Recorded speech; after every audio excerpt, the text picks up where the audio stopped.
Hello friends, आज आपण इथे छोले कसे तयार करायचे ते पाहणार आहोत. तर इथे हे मी छान असे भिजवून रात्रभर घेतलेले छोले घेतले आहेत.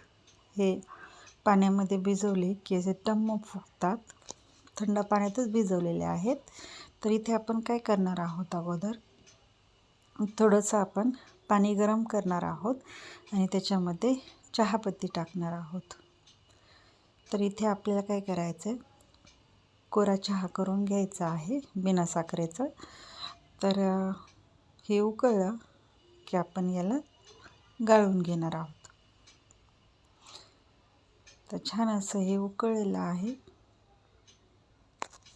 आता कुकर घ्यायचा आहे. कुकरमध्ये काय करायचं, हे जे छोले आहेत भिजवलेले ते आपण असे घालून घ्यायचे आहेत. तर आता याच्यामध्ये आपण काय करणार आहोत, थोडेसे खडे मसाले म्हणजे गरम मसाले टाकणार आहोत. तर इथे मी घेणार आहे एक दालचिनी, त्यानंतर आपण घेतोय एक चक्री फूल,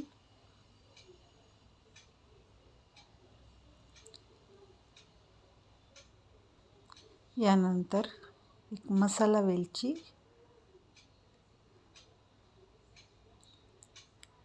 थोडीशी लवंग आणि थोडेसे मिरे घेणार आहोत.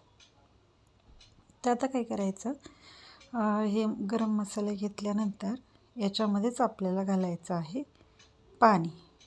तर आपण जे चहाचं पाणी इथे तयार केलं होतं चहापत्तीचं, तर ते याच्यामध्ये आपण घालणार आहोत. तर आपल्याला काय करायचं आहे, एक गाळणी घ्यायची आहे आणि त्यानं आपली ही चहापत्तीची पावडर गाळून घ्यायची आहे साईडला. तर तुम्ही पाहू शकता की याच्यामुळे खूप छान असा फ्लेवर आणि कलरही छोल्यांना येतो. जे तुम्ही रेस्टॉरंटमध्ये पाहता त्याला जो कलर आलेला असतो तो याच्यामुळेच आलेला असतो. तर आता याच्यात थोडंसं अजून गरम पाणी आपल्याला घ्यायचं आहे आणि हे थोडंसं गरम करून घ्यायचं आहे. याला उकळी येऊ द्यायची आहे. उकळी आल्यानंतर पुढे काय करायचं ते मी सांगते. म्हणजे थोडीशी हळद टाकलेली आहे आणि थोडंसं मीठही घालणार आहे. हळद आणि मीठ घालून घ्यायचं आहे आणि याला थोडीशी उकळी येऊ द्यायची आहे. चवीनुसार तुम्ही मीठ घाला याच्यामध्ये. तर याच्यावरती काय करायचं, वरती थोडंसं झाकण ठेवून याला उकळी येऊ द्यायची आहे.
तुम्हाला जेवढी ग्रेव्ही बनवायची आहे त्यानुसार तुम्ही घ्या.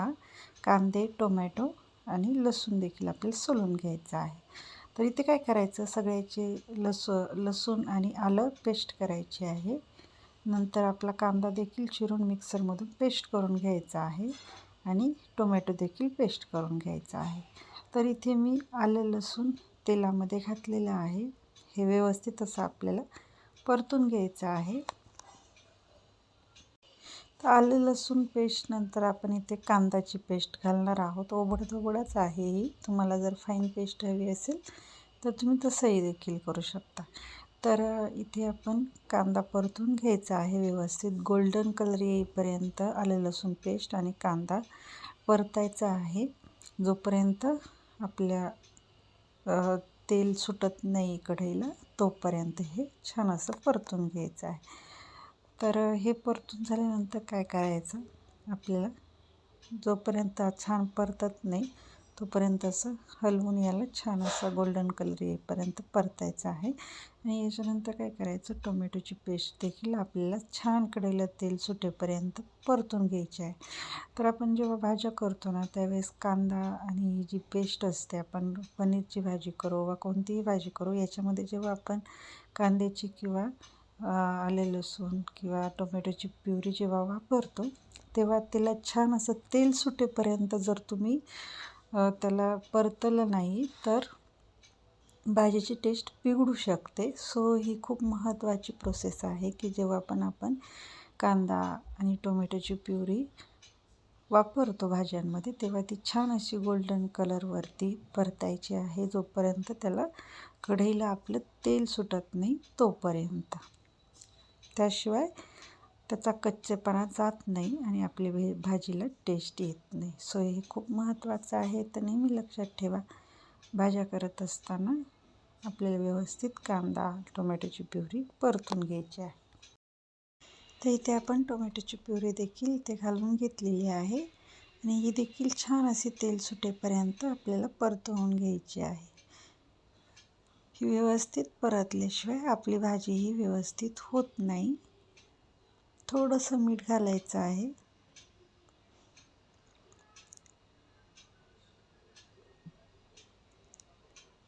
तर आपली टोमॅटोची प्युरी जी आहे ती देखील व्यवस्थित अशी शिजत आलेली आहे आणि साईडला बुडबुडे येत आहेत ते पाण्याचे. तर तोपर्यंत आपण काय करू, थोडेसे छोले घेऊन ते मिक्सरला वाटून घेऊया. हे कशासाठी करायचं की याने काय होतं की आपली जी भाजी आहे ती थोडीशी दाटसर होते आणि घट्ट व्हायला मदत होते. म्हणजे पाणी एकीकडं छोले एकीकडं असं होत नाही. व्यवस्थित अशी ग्रेव्ही आपली दाटसर तयार होते. तर इथे पहा आपली ही जी टोमॅटो प्युरी तयार आहे. इथे छान असं याला तेल सुटलेलं आहे कढईला. आता इथे आपण मसाले घालून घेऊया. तर सुरुवातीला मी थोडासा गरम मसाला इथे घालणार आहे. नंतर आपण लाल तिखट घालतो आहे. काश्मीरी लाल आहे, थोडंसं कमी तिखट आहे. कलर छान येतो यानं. साधं लाल तिखटही घातलं तरी काही हरकत नाही, परंतु कलर थोडासा अजून आपल्या प्युरीला छान यावा म्हणून काश्मीरी लाल घाला. आता इथे मी छोले मसाला घालते. हा ऑलरेडी मी थोडासा वापरलेला होता अगोदरच्या भाजीला. आता जेवढा राहिला आहे तेवढा मी घालून घेणार आहे. तर इथे तुमच्या आवडीप्रमाणे कमी जास्त तुम्ही करू शकता. तर इथे छोले मसाला मी घातलेला आहे आयता. आता याच्यानंतर काय करायचं आहे, आपल्याला थोडीशी आमचूर पावडर घालायची आहे.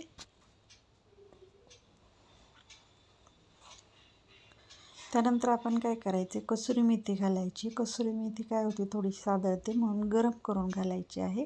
अशी हातावरती थोडीशी कुस्करून घालायची, म्हणजे छान असा फ्लेवर येतो.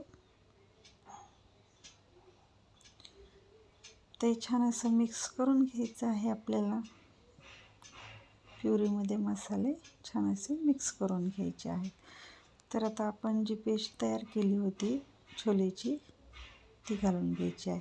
यानं काय होतं, दाटसरपणा येतो आपल्या भाजीला छोल्यांच्या आणि मग काय होतं की पाणी एकीकडे छोले एकीकडे असं होत नाही. छान अशी दाटसर ग्रेव्ही आपल्याला मिळते. सो हे असं छान मिक्स करून घ्यायचं आहे.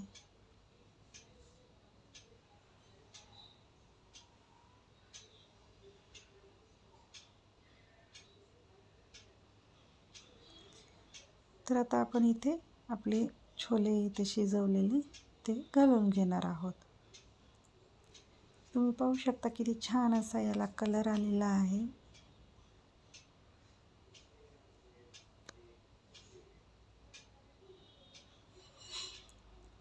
खूप छान असे आपले छोले शिजलेले आहेत. खूप गाळेही झालेले नाही आणि अगदी कच्चेही राहिलेले नाहीत. 7 शिट्ट्यांमध्ये मस्त असे आपले छोले शिजलेले आहेत. तर हे मिक्स करून घेऊया. याला एक उकळी काढून घेऊया आपण. ऑलरेडी हे शिजलेले असतात. सो आता काय करायचं, हे थोडीशी उकळी येते तोपर्यंत आपण याच्यासाठी लागणारा थोडासा तडका तयार करून घ्यायचा आहे. तर त्यासाठी काय करायचं आहे, आपल्याला एक सेपरेट अशी छोटीशी पॅन घ्यायची आहे किंवा कढई घेऊन त्याच्यामध्ये तेल घालायचं आहे.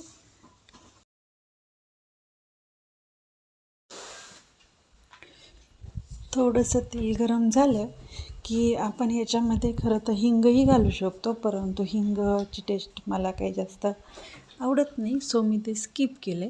तर इथे थोडेसे मी जिरे टाकून पाहिले तेल गरम झालं आहे का. जिरे इथे घालायचे नाही आहेत, मी चेक करण्यासाठी जिरे घातलेले आहेत. तर जेव्हा हे तेल थोडंसं गरम होईल तेव्हा थोडासा आल्याचे थोडेसे उभे केलेले काप आपण याच्यावरती घालूया. एक हिरवी मिरची घालूया आणि थोडंसं लाल तिखट. ते रेडीच ठेवायचं आहे अगोदरच. ते याच्यामध्ये घालून घ्यायचं आहे. छान असं हे तडतडलं की याच्यावरती थोडीशी आपल्याला लाल तिखट, कश्मीरी लाल घालून घ्यायचं आहे. त्यानं काय होतं की यानं आपल्या ज्या ग्रेव्हीला छान अशी तरी येते. नाही घालायची तर नाही घातली तरी काही हरकत नाही, परंतु थोडंसं चमचमीत असं छोलेची भाजी आपली दिसण्यासाठी आणि छानही थोडीशी चव येते तरी असल्यावरती, म्हणून घालायची. नाही घातली तरी काही हरकत नाही, ऑप्शनल आहे. अशीही तुम्ही खाऊ शकता. तर छान अशी आपली छोल्यांची भाजी तयार आहे. याच्यामध्ये तुम्ही थोडंसं आता गार्निशिंगसाठी आपली कोथिंबीर घालू शकता वरून. तर याला बघा छान अशी उकळी फुटलेली आहे. दाटसर अशी आपली ग्रेव्ही तयार आहे छोल्यांची. कुठेही पाणी साईडला, छोले साईडला असं झालेलं नाही आहे. तुम्ही पाहू शकता ती छान अशी छोलेची भाजी दिसते दाटसर. तर हे छोले तुम्ही भटुऱ्यांसोबत किंवा चपातीसोबतही खाऊ शकता. मी भटुऱ्यांची रेसिपी ऑलरेडी चॅनलवरती दिलेली आहे, चेक करा. अगदी सोपे आहेत. छान असे टम्म फुगलेले आपले भटुरे छोल्यांसोबत खरंच मस्त लागतात. त्याचं कॉम्बिनेशन खूप असं छान आहे. तुम्ही नक्की ट्राय करा छोले आणि भटुरे. तर इथे थोडीशी कोथिंबीर आपण गार्निशिंगसाठी याच्यावरती घालूया. ऑप्शनल आहे, नाही घातली तरी चालते. तर नक्की तुम्ही छोल्यांची भाजी करून पहा, कशी होते मला नक्की सांगा. Thank you for watching.